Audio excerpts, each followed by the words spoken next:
Hey, Nick Loper here from the Side Hustle Show. When I'm not helping people earn money outside of their day job, I'm stacking Benjamins.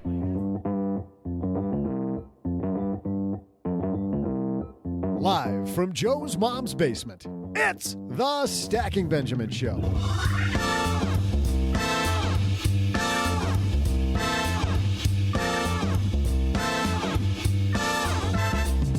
I'm Joe's mom's neighbor, Doug, and here in the basement, we know you're craving two things: more toilet paper and inspiration to get you through this. While we can't help with number one, we'll sure pitch in on number two. Today, let's introduce you to one woman who paid off $11,000 of high-interest debt while making less than $35,000. The woman behind the My Debt Epiphany blog, Choncé Maddox Rhea.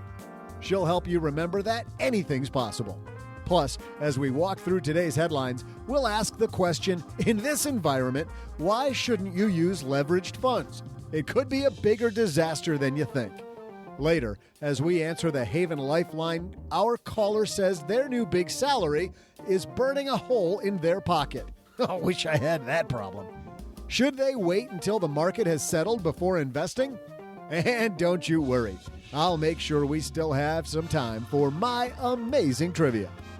And now, two guys who have never experienced something burning a hole in their pocket, except that time OG tried to hide the fireworks.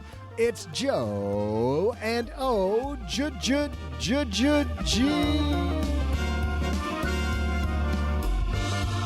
I remember that time. That was a disaster. Fireworks, your pants, trying to get those out of the basement. It was a bad day. That's what they all say. It was a bad day. Hey, everybody. Those fireworks in your pants? Yes, there you are. It's explosive. Hey, welcome to Awkward Podcast R Us. My name's Joe Salcihai. I'm Average Joe Money on Twitter, and across the card table from me for a glorious day in the basement, just like every other day in the basement. No difference, really. It's Mr. OG.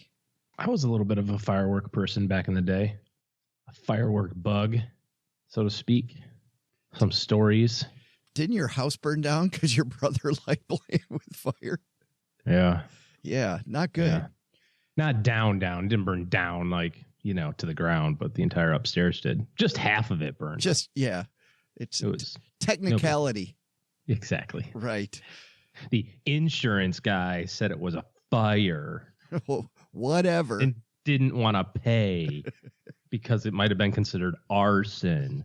Arson in air quotes. Arson. Yes. Hey, today's show is brought to you by The Stacker. That's where you're going to not only get life lessons from Joe, but you also will get all the things going on here in the basement, not just during this time. We've had some great Facebook Lives. We had our Quarantini on Thursday, you, me, and our friend Doc G from the Earn and Invest podcast. That was fun, OG. I'm glad I was able to make it. I was so glad you could make it. And we're going to try to do more of those as everybody else is feeling what it's like to hole up in the basement. This is what it's like to be in the basement all the time. Exactly. I know you all wanted to be us, but look at how you got there.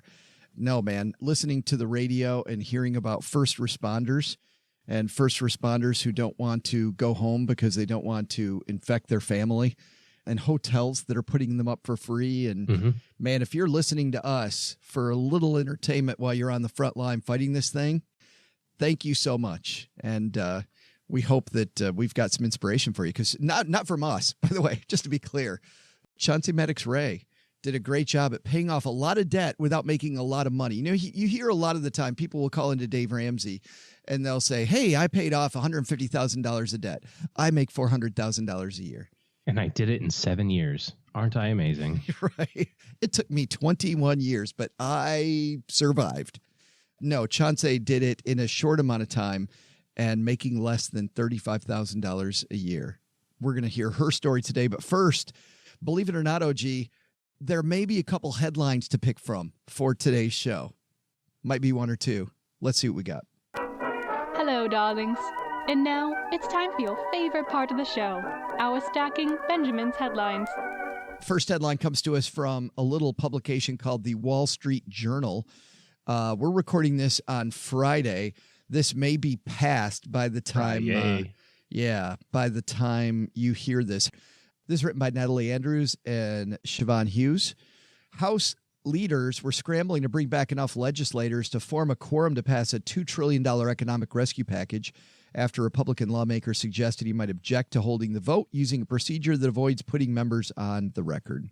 Representative Thomas Massey from Kentucky told a local radio station he'd vote against the bill and suggested he might object to allowing the bill to pass by voice vote. Mr. Massey forced a roll call vote. The House would need a majority of the chamber, 216 votes, in order to proceed with the vote. Otherwise, voting would be delayed until enough lawmakers could return to Washington. Spokeswoman for Mr. Massey didn't respond to requests for comments. I don't want to get into that too much. I want to talk about what's in this. The Senate version, this package, $454 billion is loans to businesses. $349 billion is loans to small businesses. Hospitals and veterans care will get $117 billion. $198 is other, but $301 are household payments. There's $221 billion tax deferrals and extended deadlines. $150 billion aid to state, unemployment insurance, $250 billion, airlines and cargo carriers. Am I supposed to be writing all this down? Yes. Airlines and cargo carriers getting $29,000. Here's the deal, OG. There's a good chance. Oh, they're only getting $29,000. Perfect. $29 billion. Sorry. Yes. Getting $29. Airlines. Here, United. I haven't felt like that about United, but I sure have felt that way about American Airlines before. Hey, how about $29 for that stellar service you've given me? Let's chat about this, OG, from an individual perspective. Let's start there. If this passes by the time this goes live, heck, even if it doesn't, I don't think there's very many people that think that we won't have something in the next few days. We don't know what the final version looks like, but what should people be looking out for as individuals? Well, I want to think about it from the perspective of what do you have to do or not do if you're a business owner or if you're, an individual. The first thing is that you will have to do almost nothing in order to qualify for any grant payments or stimulus payment checks or whatever. And I want people to recognize you don't have to give anybody your social security number. This is also a huge time for fraud. You don't have to pay somebody to get it. You don't have to confirm your bank account information with somebody on the phone. The government has all of this stuff already. Now there's the stuff that I read about, hey, they're going to deposit it in your account, the one that they have on file from your tax return information. And yeah, maybe that's not the same one. Well, guess what? They'll figure that out. You'll get a check. They're going to mail everybody. I just got in the mail last week a postcard from the CDC that was, dear U.S. resident. I mean, they know who lives where. Don't fall into the trap of getting involved maybe in some potential fraud or something like that. If somebody calls you on the phone and says, hey, we want to send you your stimulus check, but we need your bank account first, that's not legitimate. Probably most people listening to this understand that and know that, but maybe, your parents don't or your grandparents might not or something like that. So kind of spread the message there. If you happen to be a business owner and you've been affected by lost wages or your business being closed down or lost revenue or whatever, there's going to be programs for business owners as well. And it's too early to tell. And I don't even think the bankers know exactly what is going on with that stuff either. But there are some things that we do know. They're not just going to blindly give you a check for $800,000 because you said you're good for it. That's you're a going to bummer. have. I know it really is actually. You are going to have to do some work, though. You're going to have to provide your tax returns for the last 3 years. You're going to have to provide a personal financial statement. You're going to have to provide a balance sheet for your business, a profit and loss statement for the last couple of years, your personal tax returns for the last 3 years. And while you're sitting around trying to figure out whether or not any of this applies to you, you can save a lot of time and energy by getting all of that together, putting it in a PDF, getting it all in one zip file so that when the availability of that money is there, if you qualify, you're not going, well, what do I need? Oh, a tax return from what year? Yeah. Oh, 2016. Hold on, let me look it up. Because guess what? There's 95 million small businesses in America. All of them are hurting. And a lot of them know that this stimulus is available. This package is available. You don't want to be number 82,973,321 on the list of people the Chase bankers got to deal with today. Try to be first. Yeah. So reach out to not only get that stuff in order, but if I'm hearing you right, reach out to small business bankers now. If it's Monday, we don't have a stimulus package and you've got a small business, reach out now. Yeah, and find out what they need. But I know that they're going to need this. Sure. Stuff. This is what they need for every loan. Yes.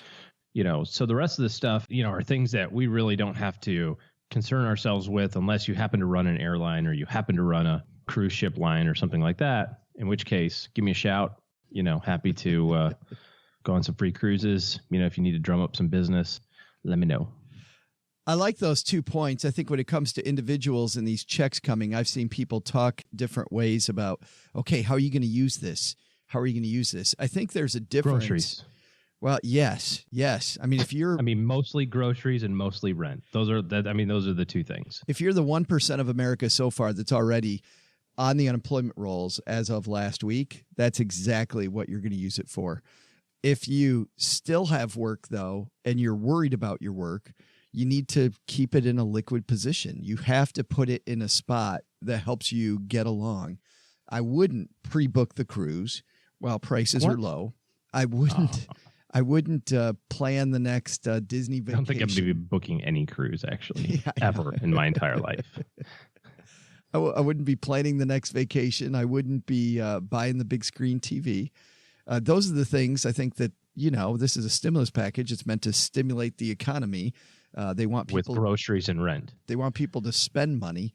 But I think that groceries and rent, emergency fund, pay off your debt so that your monthly outgo is lower. A lot of things that you probably should have done while the economy was moving. Now you've got one more chance. I think it's also important to recognize that if you do happen to find yourself in some financial trouble, getting ahead of it is really the most important thing. It's not good enough to, just sit back and say, well, they'll figure out that I can't pay my mortgage, when I don't pay the check. You have to call them and let them know.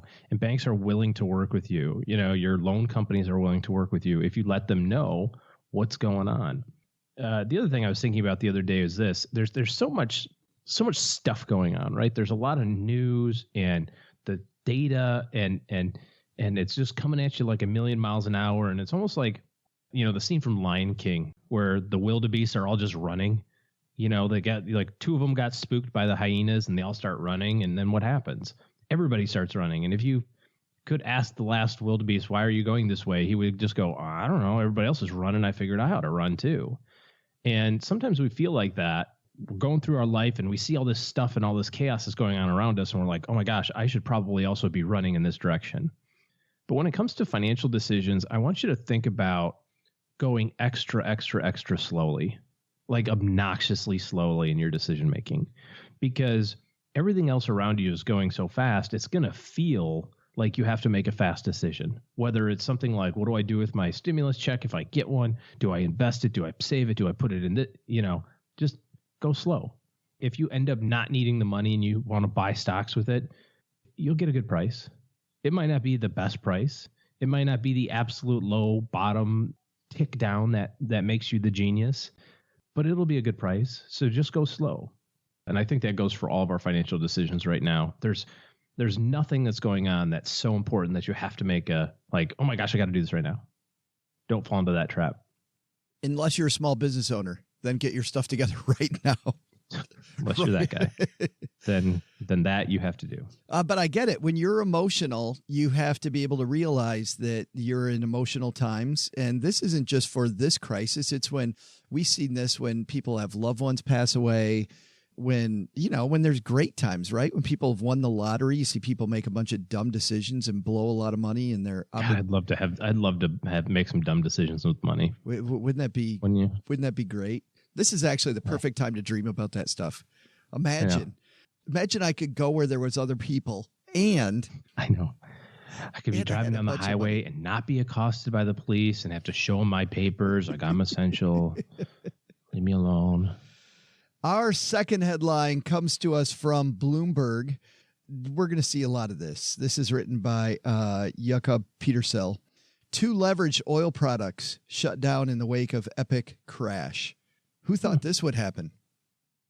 the spectacular exactly crash. what we talked about a couple of weeks ago. The spectacular crash in oil prices back here at the start of March claimed its first victims among exchange-traded products.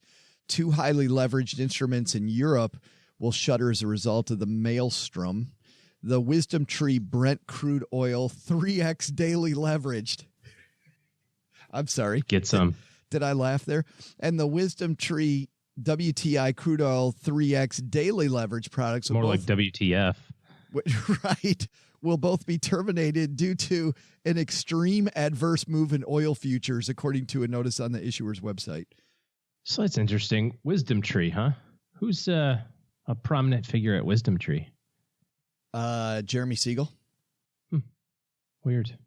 You think he was really excited about the Wisdom Tree WTF oil 3x bull fund daily futures option strategy or whatever the hell you just got done saying? It's just the words Wisdom Tree and 3x daily leveraged crude futures does not, those two things don't go together. Turns out they're all in business to try to make money. Here's a big, I think, takeaway from this one. You know, regardless of this bet or other bets, this is the time when these individual bets fail, right? I had somebody reach out to me and ask about betting on airline stocks right now. This is the time when companies fail. I think that betting on individual growing concerns like individual stocks is incredibly risky in this environment, OG. But taking something where taking an ETF, which is a leveraged ETF, which means that you are just purely speculating on the price of oil going one way or another way. This is an investment. This is a bet. And a bet. Yeah, 100% it is. And that's why it went away.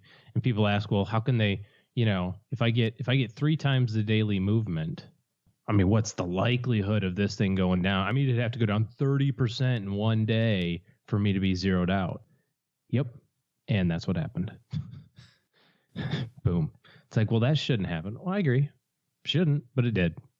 And there you go. There's that. In fact, most fund companies, and this one in particular, they have even other limits as well. It's not just, hey, if we go to zero, we go to zero. Like it's, if we lose 75% of our money in one day, we're out. Because they still have to wind up operations. There's still final tax returns to send out and people to pay and, all that sort of stuff. So we're not going to let it go to zero and then come out of pocket on their own or call you, the shareholder, and say, hey, we're going to need you to kick in $12 for the 1099 we got to send you next year. So that's why it's so frustrating. It's going to the casino. I mean, it really is. It's with this sort of stuff, you might be right. And if you're right big. And if you're wrong, you're wrong. Yeah, and then you get that, gambler's fallacy, right? Where you look at it and you say, I got a hot hand. I can do no wrong. I got gold in them their fingers. What's our lesson there? Stick to the fundamentals, youngin'? It's so boring, but sure. Yes, I think that's our first takeaway. Second takeaway is you're somebody that has a business. Get in line. You're somebody who doesn't have a business. That check comes. Time to use it wisely. Choncé Maddox Rhea is a personal finance writer, recent college grad. She helps ambitious millennials and Gen Z recent college grads, wannabe entrepreneurs get unstuck and helps them, OG, regain control of their money. I had to go through this process. I remember just how bad it was. I'm sure Chonce remembers how bad it was for her at one point. I think for some of us, man, we have to learn a hard lesson, but hopefully you can learn from Chauncey's lesson because she's very, very willing to tell it. We'll ask her about how she paid off her debt and had her debt epiphany. Choncé Maddox Rhea from MyDebtEpiphany.com coming down to the basement.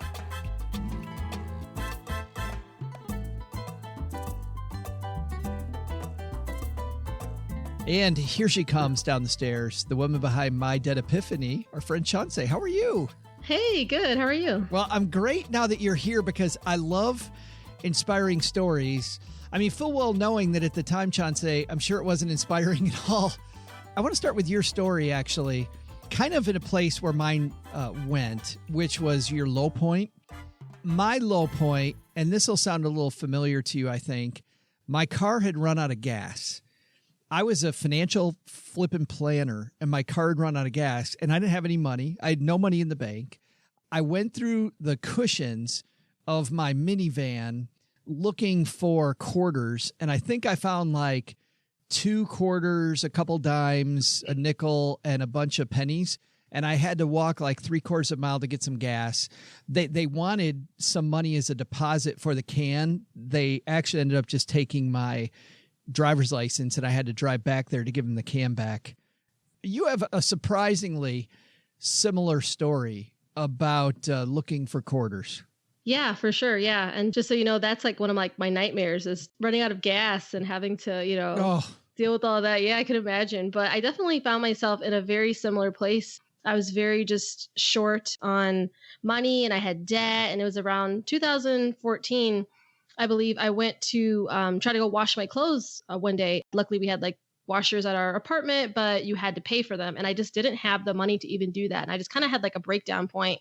I started going outside and looking on the ground to see if anyone had dropped any change. I looked at my couch because I was like, I just need a little bit of money to wash my clothes. And then I just kind of had a point where I kind of just snapped. I call that my epiphany moment. And I was just like, what are you doing? Like, why are you doing this? And I got really, really mad about my situation. I got mad about being broke and not having money and having debt. And I just really wanted more for my life. And I kind of just put my foot down and was like, no more. How did you get to that point? Let's talk about that. How much debt did you have and how did you get it? Ended up starting out when I kind of felt like kind of weird. I feel like I was in college and I was taking out loans and it was this atmosphere where nobody was really talking about it. Like we were all taking out loans and we're just like, yeah, we're going to get a job when we graduate or everything's going to be fine. Or let's just not think about it right now. Let's just keep, buying food or whatever. And I was different than your traditional college student because I was a mom as well. So it was challenging for me to also be a mom, take care of my son, do classes, work, all this stuff. And then I was still getting into debt, like an average college student. So I ended up getting into like $30,000 of debt.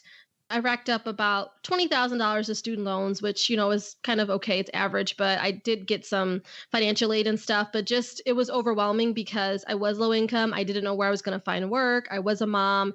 And then what I try to explain to people on my blog and just with my story is that debt, it can grow very easily. So, as I started to focus and pay down my debt started growing and I ended up being faced with $50,000 of debt that I had to pay off, with credit cards, medical bills, stuff like that. So I'm glad I woke up when I did, but it was just a point where I was like, I couldn't breathe. I felt like I was just being smothered by just having so much to pay and not knowing what I was going to do about it. Didn't want to live that way anymore. Yeah, it's funny. I remember feeling that way myself, and I was not a single mom. I had Cheryl, my wife. She was going through school at the time, but still, I had somebody to lean on. I had another support person for our 2 young kids. I want to go through a couple things you said because I think that they're really interesting, Chonce. The first thing is you were talking about you and your friends, and everybody was getting into student loan debt. You coach people now about having better money habits. And you still got to hear that all the time, I would think. Or do you hear that all the time that, hey, everybody has student loans, everybody has debt, so it's no big deal? Yeah, it's definitely been normalized a lot in society, just having debt. It's just what you do. People expect it. I remember, when I was getting into college, I knew I had to take out student loans because I felt like there was no other option. So I think for me, it's just what I like to ask people is, what do you really want? Because your spending and your money habits are going to reflect what your life is like. So do you want to live within your means and, enjoy the benefits of that? Or do you want to spend more than you earn and be in debt? So it really depends on what you want to do with your money, but just realizing that in order to get out of debt, you have to think and you have to act differently. So you kind of have to change up what you're doing. You can't get out of debt doing the same stuff you did. It's just like with the diet, you can't eat like crap and then, fix your health if you're not willing to change. Well, that's crap. I'm out of here. I don't. Don't tell me about it. But do people, when you're coaching people, they have a hard time with that question? Because I would imagine a lot of people do. The question of what do you want to do with your money? Yeah, sometimes they do, but it gets them thinking, it really convicts people, and the right person who's in that place in their life that's not just talking and saying, I want to change, I want to do better, but they're actually like I was, like fed up. I'm tired of my situation. Like something has to change now. I'm willing to do what it takes. Like it really helps them open their eyes and really start to attack and change their mindset, which jumpstarts the process. So 2013, your lowest moment, 2014, you say, I've had enough.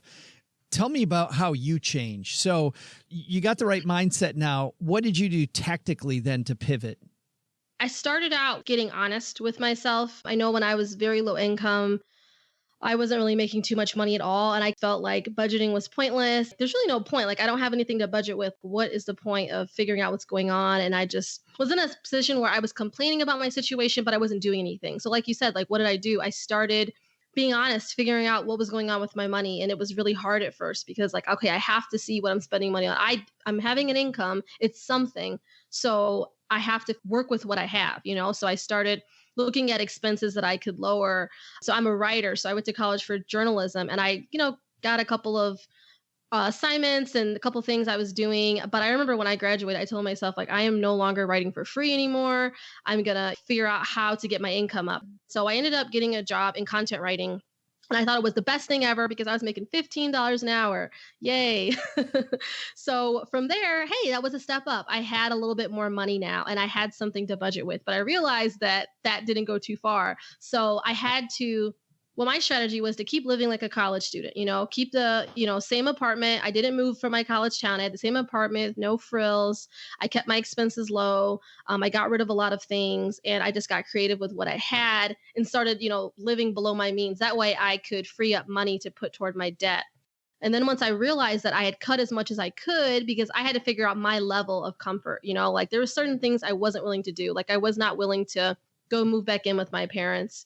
That's an option for some people. It just wasn't an option for me and I wasn't able to do it. So I had to figure out what could I do. Once I figured out what I was doing to save, then I was like, okay, now it's time to figure out how I can earn more money because I want to speed up the process. I like that a lot because a lot of people try to cut the budget, which to your point, I think is really important to do. But the fact that you looked at income right away and said, how can I make more money? Like to some degree, people that you coach, it's got to be an income problem for a lot of people. Yes. I tell people either you have a spending problem or you have an income problem, but a lot of people have both. And they also have a mindset problem too, because in order to make more money, you have to believe that you can, that you deserve to earn more money. And me coming from being low income, having government assistance, my mom was a single mom when I was in middle school, trying to break through that mindset and saying, hey, I deserve to make more money. I have skills, that are marketable in the workplace. That's what's going to help me get to the next level. I can't just sit here and accept what I have right now. And you've seen these statistics as much as I have too, Chauncey. A lot of women especially are afraid to ask for more money, right? They'll be accused of rocking the boat. They're accused of all kinds of stuff that a lot of men are never accused of. Yeah. But when you asked for more money, how did that go? Most of the time I ended up getting more money. Yeah. I felt really good. And I got to the point where I was like, well, you know what? The worst someone can say is no. And an awkward conversation is not the end of the world, And I was lucky that when I got my content writing job, my boss was very nice. I worked at a company where it was mostly men there. And it was like me and maybe one other girl that came later.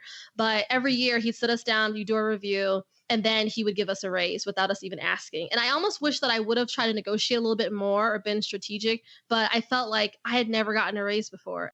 I worked a job in college for 3 years where they basically told us like, you're not getting a raise. And that really like worked on me and my mindset. And I was like, well, I'm not even going to ask. Like they don't, or I'm thinking like, oh, they don't have the money to give us or like all these things, and just thinking that you're not good enough or you're not deserving of a raise. And that really did a number, on me. And then when I got to this other position, I was just so grateful just being at that small startup that I realized that, hey, that doesn't have to be reality, and it's not scary. Even now when I work with clients and stuff, I feel like it's not scary to put that out there. And I feel like every year, inflation, cost of living goes up, that we should be, striving to earn to our full potential.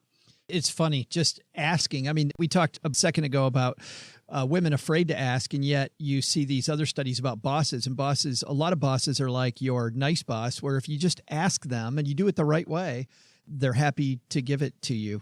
I mean, if they have it, they may. So I thought that, and I love your point about the awkward conversation too. what's the worst they can say? It's no. Yeah, exactly. And I had just a quick book recommendation for anyone who may be feeling like they want that extra confidence boost. Overcoming Under Earning by Barbara Stanny is something that I read. Oh, cool. And I thought it was very helpful. She did a lot of interviews with a lot of women who were under earners and they weren't earning. It's not about always making like the most money in the world, but they weren't earning up to their full potential, for their roles. So I thought that was very helpful for me. That's awesome. And for people on their commute, I'll include that in our show notes as well. You talked about you cut expenses, because it sounds like expenses like they were for me, Chonce, were pretty close to the boat already. But yes. what did you cut?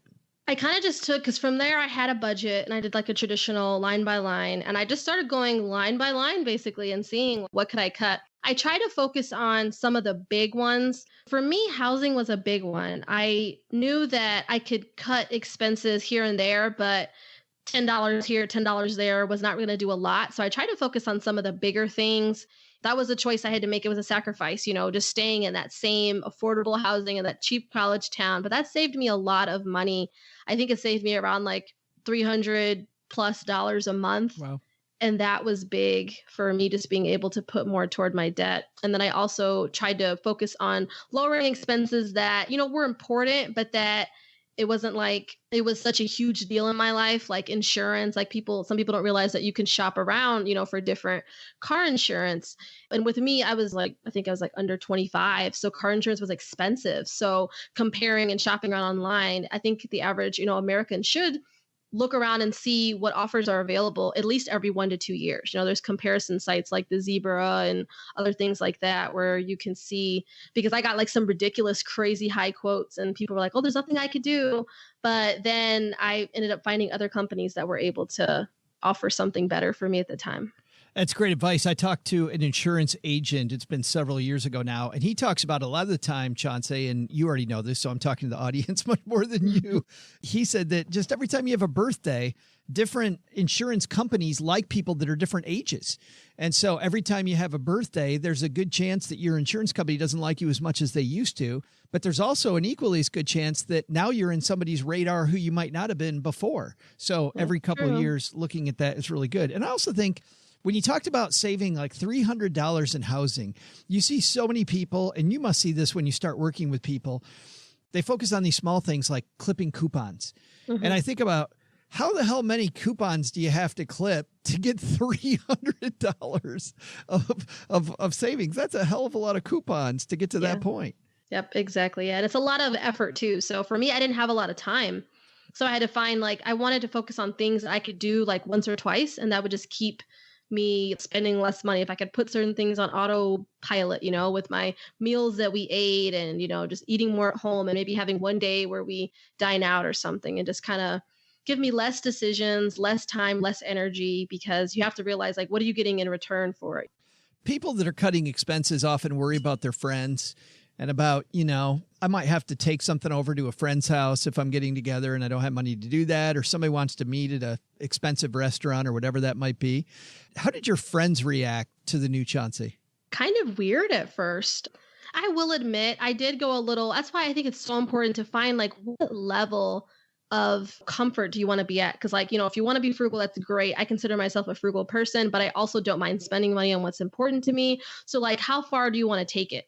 And when I started, I was desperate. Like I told you, I was fired up. I was ready to go. And I took it really, really extremes, baking my own bread from scratch. And my friend came over and she's like, what are you doing? And I was like, I have no idea. And so they kind of, were a little weirded out at first. And I was like, yeah, we can go, do this free stuff here or whatever. But something that I tell my son now, because he's, in school and they're getting influenced by each other, all the kids. And I'm just like, sometimes you just have to take a stand. And oftentimes your friends they'll respect you for it. Your real friends, they may even be inspired by you. A lot of my friends have been inspired to learn about saving, learn about paying off debt. They asked me, how can I, save and invest in my retirement? So something great ended up coming out of it. And, my true friends were like, cool, if that's what you want to do, we'll hang out with you or whatever, or come to your house and this and this. And then later on, I started getting into Groupon and finding, ways to do that. And now I have a friend, we go out all the time from high school and we always eat sushi together because my husband and my son hate sushi. So I have no one to eat it with. So I'm like, I'm just going to be alone. So we go out and we eat sushi, and 90% of the time we use a Groupon. He'll buy it one time, I'll buy it one time, and we'll just go out and have a good time. And, Oh, that's cool. You, in 2015, paid off $11,000 in debt, including your high interest car note. And yet in 2015, even though you're making more money, you wrote somewhere that you were making still less than $35,000 a year at that time. Yes. So I started with a content writing job in 2014. I think I got hired in July, and then I ended up getting a little bit of a raise. I think I started earning like maybe $16.50 or something. And then I had started exploring earning extra money, but it wasn't taking off as much, but it was helping.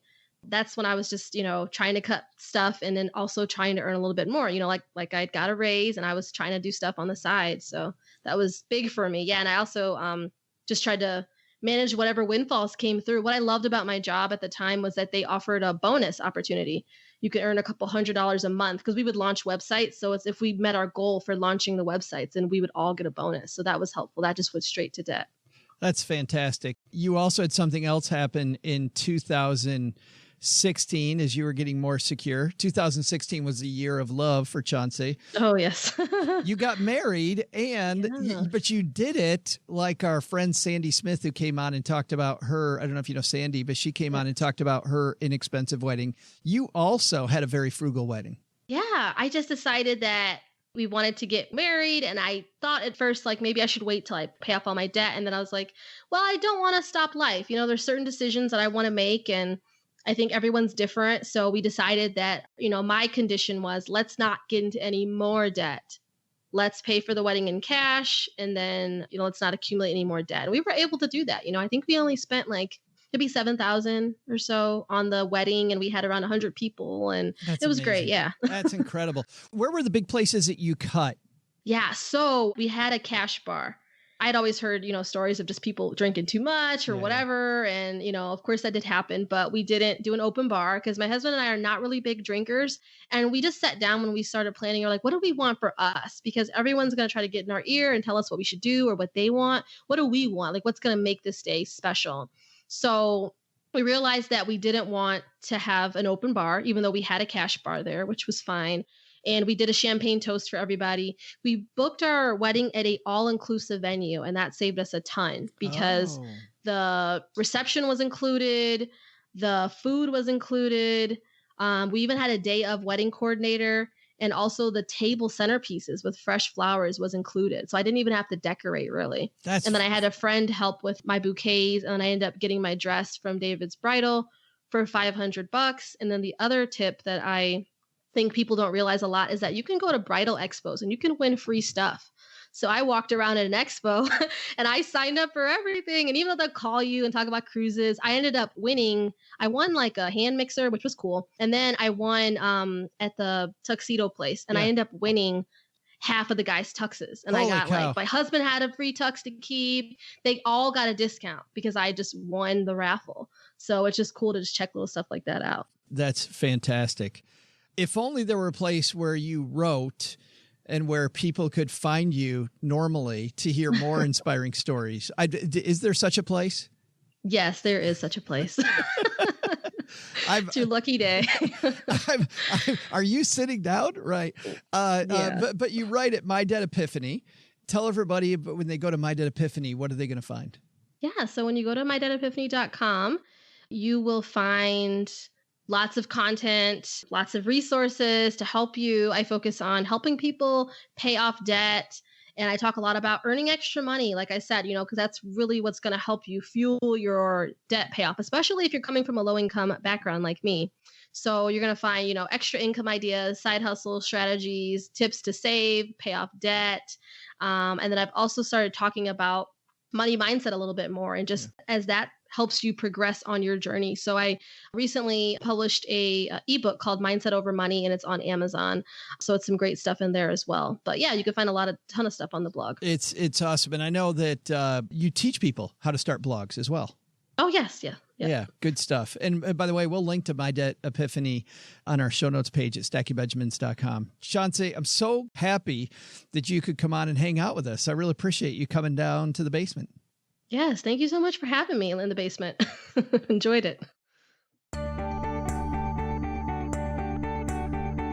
Hey there, trivia fans. I gotta tell you, it's tiring being the voice of reason here in the basement. As a guy who fixes the mics, duct tape people, duct tape, sweeps the floors, and who always runs up and begs Joe's mom to quit vacuuming so we can actually do this podcast. You'd think I'd get a little respect. Good workplace environment is clearly the key to success. With that in mind, here's a question I've been trying to figure out myself. What's the number one complaint employees have when it comes to managers? I know what my biggest complaint is. Not enough ice cream in that deep freeze. But I'll have the official and probably not as great answer right after the break.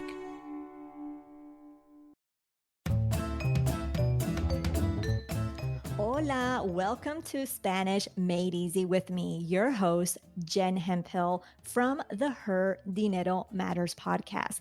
Today, I'm joined by the host of the popular How to Money podcast, Matt Altmix. And together, we will share a popular and simple Spanish phrase so you too can use it in your own life. Sound easy? Sure. Today's phrase is, Tony, I'm not sure your life insurance benefit is high enough for you to pound tequila like that. In Spanish, you would say this popular phrase just like this. Tony, no creo que el pago de tu seguro de vida es lo suficientemente alto como para que tomes tequila de esa manera. Now let's hear the co-host of How to Money, Matt. Try it. Ready, Matt? All right, guys, you chose the right man for the job. Here we go. Tony, no creo que el pago de tu seguro de vida es lo suficientemente alto como para que tomes tequila de esa manera. That was just perfect. Perfect. See how we sound almost exactly alike? You too can speak Spanish easily and comfortably listening to Stacking Benjamins. See you next time. Ciao.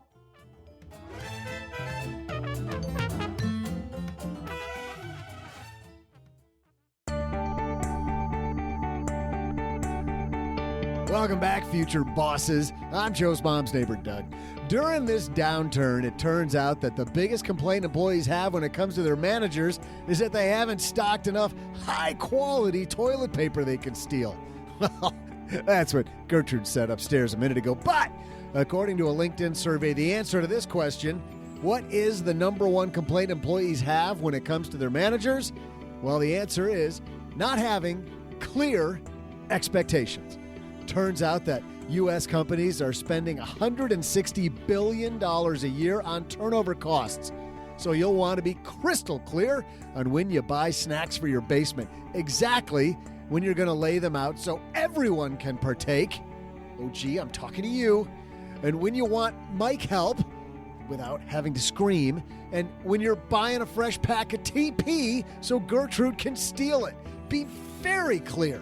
Or try this one out when you're talking to the Fintern. Hey, Fintern, give me a triple shot soy milk, low fat, extra cream, caramel frappuccino, and hold the cream. This figure doesn't keep itself. See ya. And that, OG, is how you end up with another cup of hot chocolate. I was going to say I was pretty close to being right. It's pretty mixed up. And yes, You never listen, Joe. You were. No clear expectations, not listening. A big lesson. And I would have to say that especially now when you've got workers working remotely, everybody's working remotely, big time to have clear expectations of your people, because I would imagine everybody's brain is a little more divided these days than the usual day at work. What's that? Sorry, I'm on Instagram. Yeah. Let's just throw out the Haven Lifeline and tackle some of life's most important questions. Our friends at Haven Life Insurance Agency, they put what you value first. I'm sorry, did you need something? They put what you value first. Is that joke too long? That's too long. Too many times? We're past that one. Yeah. Can I do it one more time?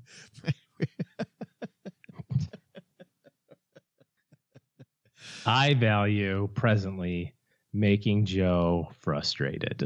That is, and I feel like I'm being successful. That is the number one life skill that OG has. It's actually buying quality term life insurance. Oh, it's your loved ones and your time, which is also buying life. Which is why. Which is why. How many times have we done this, Reed? It's why they made buying quality term life insurance actually simple.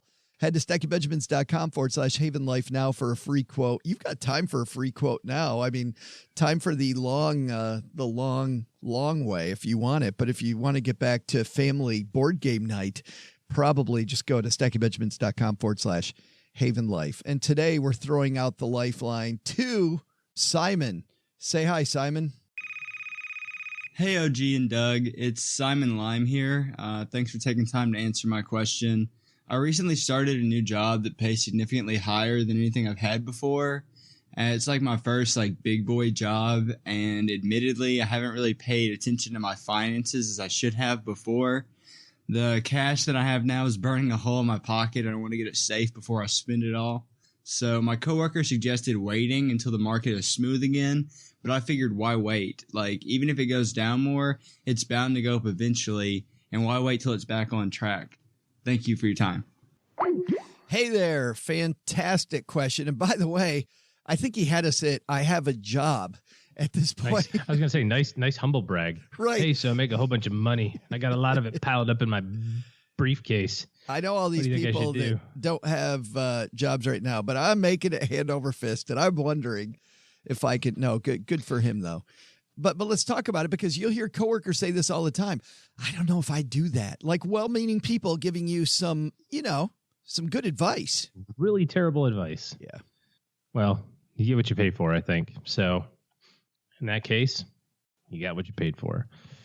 You're exactly right with this one, Simon. If you've got your emergency fund built and you're working on paying off debt, if you have any, and you have extra money that's sitting, idly by, or you have a certain amount every single month that you can invest, which is probably better, there's no better time. And by the way, it's not because the market's down X percent.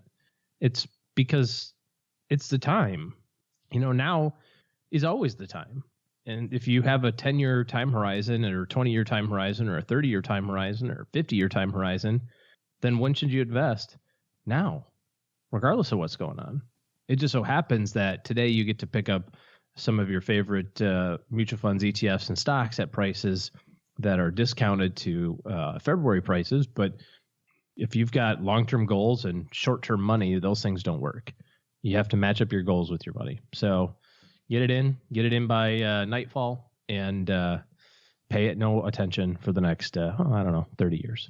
I think you'll always have somebody tell you there's a better time to invest than today. There's always something hidden around the corner. So, can you think of a time when we've ever done this show where we thought, man, now is just the perfect time and there's no hidden gotcha? Well, I mean, besides this. But that's a whole different perspective, I think, that you and I have. Listen, you and I could think that this run up that happened late last week could totally be just a bear trap. You've got low volume, but stocks coming up. It could go down a lot more. But we still think it's a great time to invest.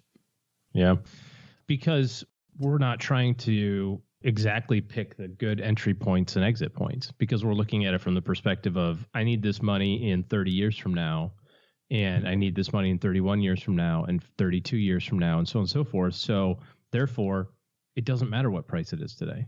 And I think also looking at behaviorally, every time you try to do that, you swing and miss. Sure seems like it. You just swing and miss. In my personal experience, anyway. Thanks for the question, Simon, and congratulations on the job and taking your personal finance seriously. I might suggest also, by the way, Mr. Moneybags, maybe spread a little good cheer in your neighborhood. You got some small business owners that own a coffee shop or a donut shop, and they're out handing out donuts. Maybe you should go buy a whole bunch of them. Maybe go support the local business guy that's kind of struggling right now, because you got so much money. Somebody asked, sure, you can spare a few bucks from your investment portfolio, Scrooge. Somebody asked us that on our Facebook Live the other day. So they don't have money, how can they still support local businesses? And I thought we had a great response, which is promote their Facebook page, send it out to your friends so that if people that you know do want takeout from the local place on the corner, that you help support them. Like, it doesn't always take cash. But cash helps, Simon. But cash does help. Thanks for the question, Simon. You got a question for us? Head to stackingbenjamins.com/voicemail, and that's how you get to the Haven Lifeline. Hey, that's going to do it for today. Hey, big thanks to everybody for hanging out with us today. It's times like now when you get together with people virtually that you just remember how much community means to you. So, and we're definitely feeling that right now. So thank you for spending some time, and just know that OG and I are here. And if you've got questions for us, just shoot me an email, joe@stackingbenjamins.com. And if you're somebody that has long-term questions, has big money questions, and realize you're at the wrong place at the wrong time here and should have set things up a little better, OG and his team are taking clients. Of course, head to stackingbenjamins.com/OG for more there. All right, that's going to do it for today. Doug, you've got it from here. What should we have learned today? So what should we have learned today? First, take a lesson from Chonce. Whether you're talking about paying down debt or just surviving this coronavirus downturn, take ownership of your situation and make a solid plan to see yourself through. You'll see changes financially, socially, and maybe even in your career. Second, take a lesson from our headlines. Whether it's leveraged funds or anything else, the old adage rings true. Don't bet the farm or your 401k on risky stuff. You just might wake up to an empty portfolio. But the big lesson? Never forget who's really in control in your workplace. In this particular domicile, she answers to the name of Mom. All right. One BLT coming right up. Okay, no crusts. I got it. Special thanks to Choncé Maddox Rhea for stopping by the basement. You can find more from Chonce and her blog at MyDebtEpiphany.com or through our show notes at stackingbenjamins.com. This show is created by Joe Salcihai, produced by Richie Rutter-Reese, and engineered by the amazing Steve Stewart. Online, visit us on Twitter at SBenjaminsCast or on our Facebook page. I'm Joe's mom's neighbor, Doug, and I'm pretty much the guy in charge of everything around here. Trust me, this well-oiled machine didn't get like this all by itself. SB Podcasts may receive payment on the show from sponsors and guests in the form of books, giveaway items, discounts, or other remunerations. That's a big word. There's no way you take advice from these dorks, but like Joe's mom always says, don't take advice from people you don't know. This show is for entertainment purposes only, and before making any financial decisions, consult with a real financial advisor.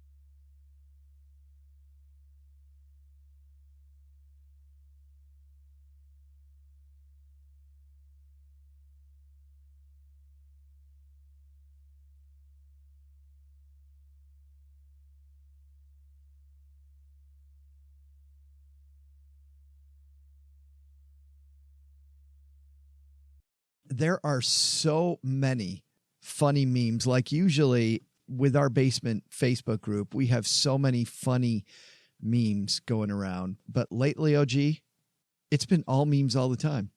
Just trying to have a little bit of cheer. I like the one that Samantha had in the basement, which is these two older guys in overalls way back out in the woods. And they're saying, moonshine? Hell no, officer. We're making hand sanitizer. Like that. That's good. But the one I really wanted to talk about was this one that Andy shared. Andy from Vermont. You ready for these? These are social distancing pickup lines. Oh, you know what? Before we get to that, I got to play this. I wish I could credit where this originally came from. I just saw the meme, and I want to play this meme. This guy, OG, is faced with a choice. Let's listen in. Because of coronavirus, you are going to be quarantined, but you have a choice. Do you A, quarantine with your wife and child, or B? He's pretty sure about that. I wish I knew where that came from, but somebody just shared the snippet. That's my friend Rick. Thanks, Rick, for that one. But anyway, Andy has these social distancing pickup lines. Did you see these? Mm-mm.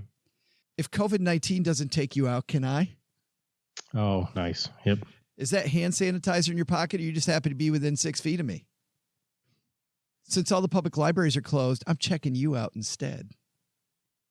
You can't spell virus without you and I. That's pretty good. Mm-hmm. Come on. Baby, do you need toilet paper? Because I can be your Prince Charming. No? Without you, my life is as empty as a supermarket shelf. You can't spell quarantine without URAQT. Come on. I really can't stay. Baby, it's COVID-19 outside.